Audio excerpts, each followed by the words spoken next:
Hello everyone and welcome back to the channel. Today is a very important day of the year, where we celebrate Anzac Day. On this day we remember the men and women who have served our nation, and those that have made the ultimate sacrifice for our country.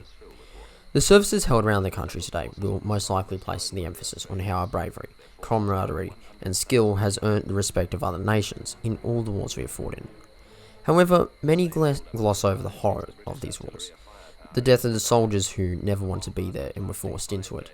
Those that held their friends and comrades as they bled out, day by day faced by the high likelihood of death, and as a World War II veteran who fought in Kokoda said, one day you'd eat breakfast with a person, and the next they would just be blown up in front of you. War is hell, and we have the actions of these brave men and women to thank that we are a free democratic nation.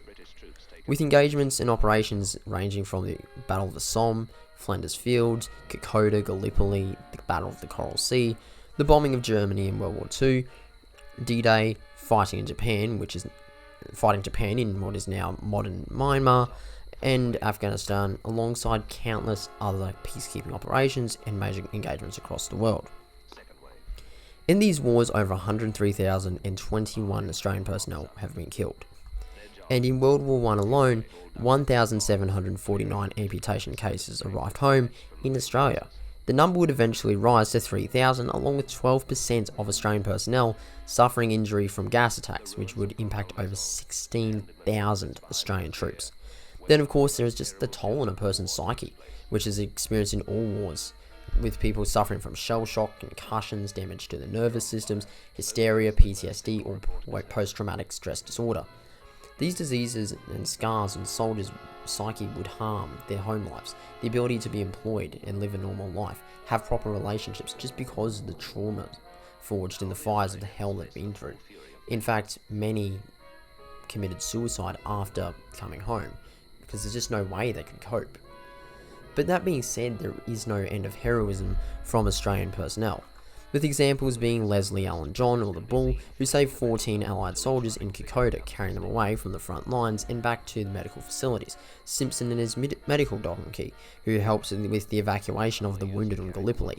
Our local hero, Duncan Chapman, who was the first man ashore on that bloody beach, where thousands of young boys and men would be killed and wounded. And the soldiers who held their ground during the Battle of Long Tan. Not to mention the average acts of heroism that would simply go unrewarded or unapplauded by our governments and people. The courage and fearlessness of these people has allowed us to be widely respected by many nations, and has helped lead to a stable rules-based order which has allowed Australia to greatly benefit and flourish, growing to a top 20 economy in the world despite a relatively small population. Although this order is being challenged by rogue nations and dictatorships that act with a blatant disregard of human rights and other nations' sovereignty, we still stand strong with our allies and will continue to do so. However, it is vital for us to continue to press our governments and politicians to take defence and military seriously, as not to repeat the mistakes of the past, where we have been under-equipped, under-armed and suffered catastrophic losses when faced by enemies that we have greatly underestimated. We must advocate for a strong nation that can defend itself and its interests at home and abroad.